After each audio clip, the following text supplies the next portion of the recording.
And I got to this point where I was like, oh, do I show this one or not? I had one that was felt like it might be a little edgy. So I was like, do I show this or not? And I was kind of hesitant because we didn't know each other all that well yet. I had only started working for you for a short time. So I did decide to show it. And I'm glad that I did because it turned out that our sense of humor lined up really well together.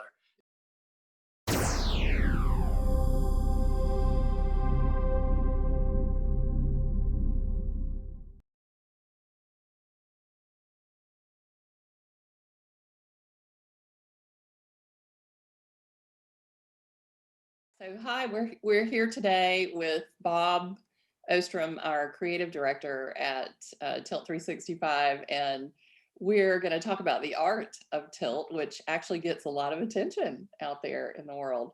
So let's start a little bit, Bob, if you will, to tell us a few things about your background before you came to Tilt. Yeah. So before I came to Tilt, I was an illustrator and I worked for myself. And I worked with a lot of big name clients. I worked with guys like Disney and Cartoon Network and Nickelodeon. But after a while, say 20 years or so, things started to get a little repetitive. And I was looking for a change in scenery. And so that's when I found your ad. You were looking for a character designer. And I thought, oh man, this is a great fit.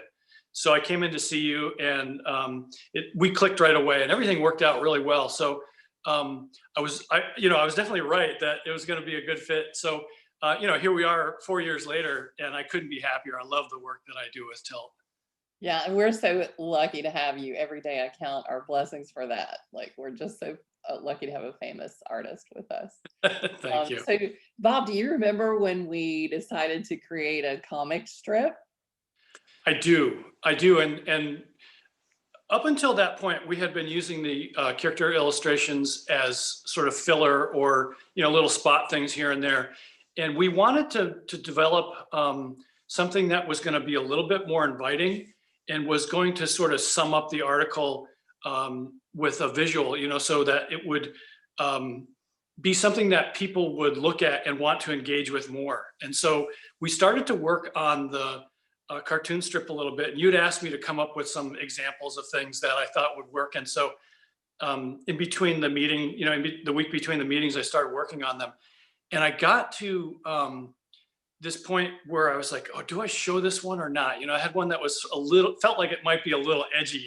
So I was like, do I show this or not? And I was kind of hesitant because we didn't know each other all that well yet. I had only started working for you for a short time. So I did decide to show it, and I'm glad that I did because it turned out that our sense of humor lined up really well together. And Yeah. so, what you were thinking was what I was thinking.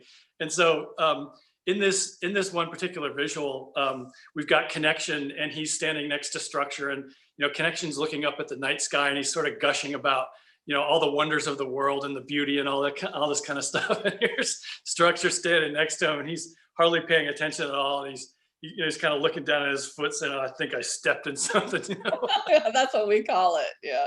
Yeah. I think So that yeah, ended up being our favorite one that we've ever done. yeah. And so that worked out really well. And so we decided to kind of move forward with that sense of humor. So yeah, that was, that was our first cartoon. I think it might be neat if you show people how you draw that, we should go back to that one and draw it on here for people and see so they can see how you work. It's fascinating. Yeah, we'll put that in the editing section. So yeah. So, Bob, I'm curious, and I'm sure other people are, how long does it take to draw a comic strip? That's a great question. Just to sit down and draw it only takes a few hours. It's the concept part of it that takes the most time. So when when we have a blog post or something that we need to line it up with, sometimes I have the germ of the idea, but I need to turn it over in my head to get it to the right point, to get it to the punchline point of the joke. And that can be a little bit difficult. So sometimes it'll just jump right into my head. And then other times I just need to wrestle with it for a while. So there's no real easy answer to that question.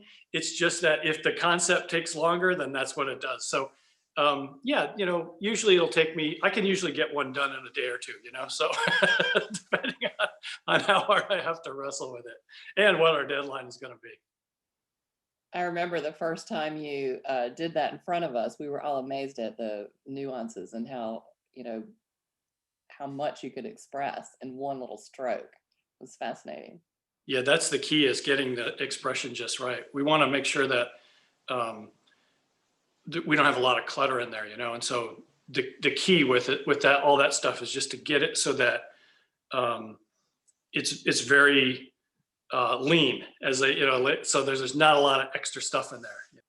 Yeah, so that kind of reminds me of the pain point that we went through when we had decided we're going to design a comic strip and it's going to be easy and we can do this, it's no problem. Something we kind of laughingly talk about as the over explaining the joke problem. Do you want to Yeah. share about that a little bit? Yeah, sure. So one of the things that I'm always concerned about is when, I want everybody in on the joke, so I don't want anybody to look at it and go like, I don't get it.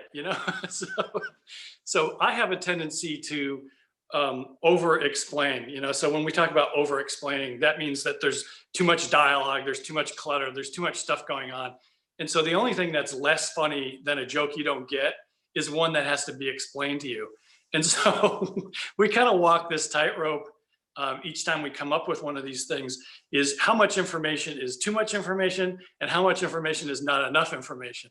And so my tendency is to lean towards too much information, and you help, kind of reel that back and be like, less is more, less is more.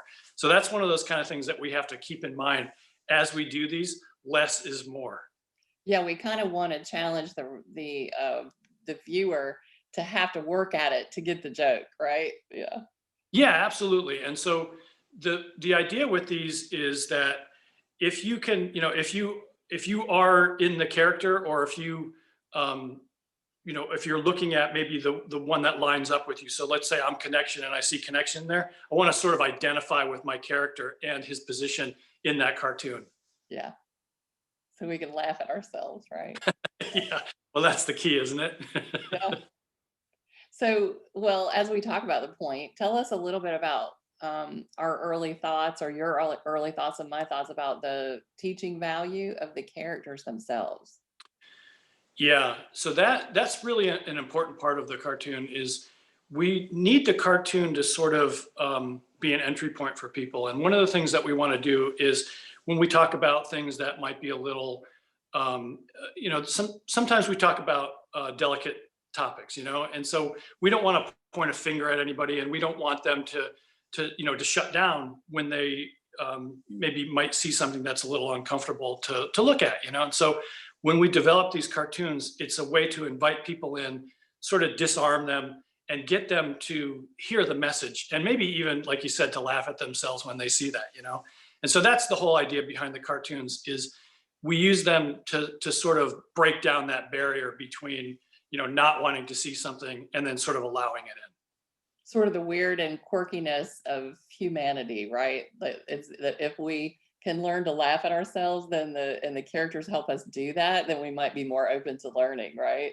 Absolutely. That was the whole idea when we started with these things. And I hope it does that at this point. I think Yeah. people, I think when people see these, hopefully they get a laugh out of them, and it makes it makes things a little bit more palatable, but also is a nice invitation to bring them in and to want to read the articles. Okay, so one of the ways that we use these characters to teach is that we had to select a particular character that we build into a full-blown character for each of the 4 tilt patterns.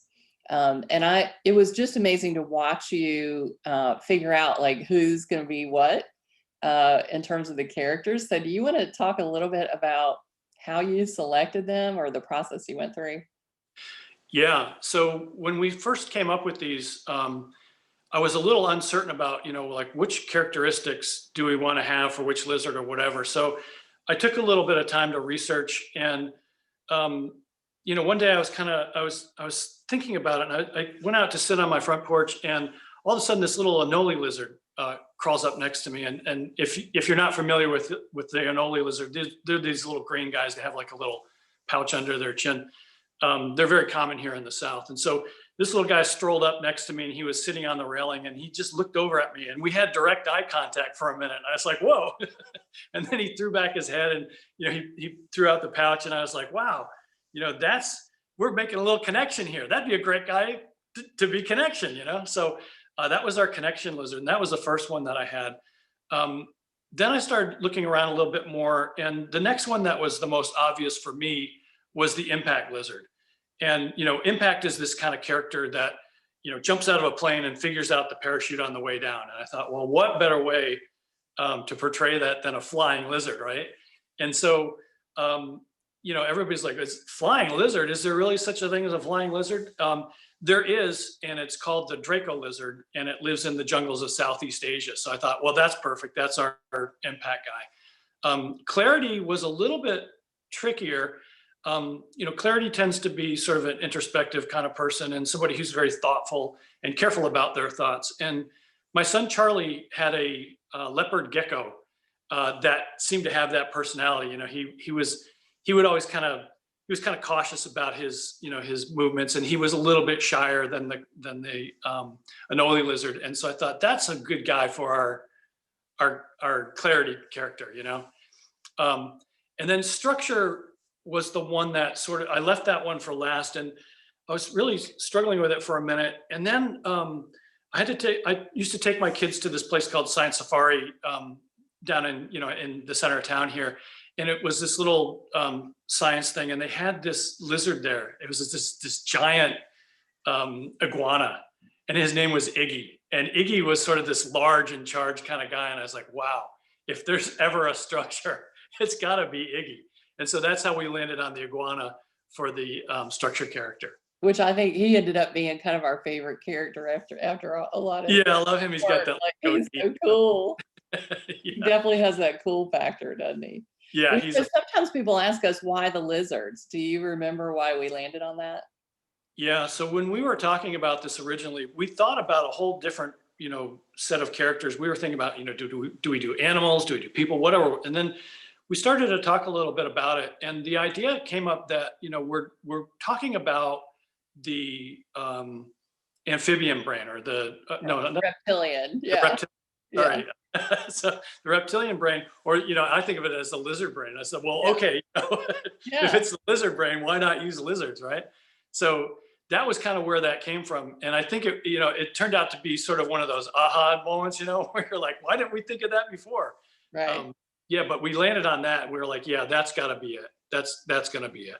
Yeah, sometimes people love our lizards, and then sometimes people think that, why are you making all this serious science into something, so playful? But we are very intentional about that, and really think that it's important for people to lighten up about themselves and their ego, in order to kind of be able to laugh at their ego, and then it doesn't plague their relationships so much. So it's a fantastic way to teach the various patterns that reside in all of us. Yeah, and humor is always a good way to get people to retain things too. So if you can laugh at something, you have a tendency to remember it a little bit more, and it just feels a little more inviting. Okay, before we close, I know when we brought you on, you and I had a vision for how to change culture, actually using a pairing of art and messaging and values, and we have yet to do that. We've done all kinds of other things besides that, but we've begun to start doing it with T-shirts and stickers and things like that. But what do you see as the future of how we could help companies shape culture by using art? So it's important to pair the messaging with a visual. And that's one of the things that we want to expand on in the coming year. We really want to start to push the idea that we can change culture through art. And so we're going to really start to grow this area. And hopefully what we can do with that is we can provide that kind of messaging for people who want to use Tilt, or for people who want to inspire people to take certain directions, or to think bigger, or to kind of expand their universe. And I think art is a great way to kind of capture that and to kind of compel them, because words alone are great, but when you pair that up with a visual, it's so much more powerful. And that's what we're hoping to bring to people this year. Yeah, I think one of the things we've always said we want to do is take a company's values and illustrate them for them. So maybe we'll have some opportunities to do that in 2021 with some of our top clients and put some of those out there as an example and see if that helps, because values are really what shape culture. And when you put visuals to those, it just becomes so much more fun and more powerful. Yeah, I think this is going to be an exciting year, and I'm really looking forward to it. Thank you so much, Bob. This has been really fun. Like, it's just a real pleasure to work with you, and I'm really honored to have you on our team.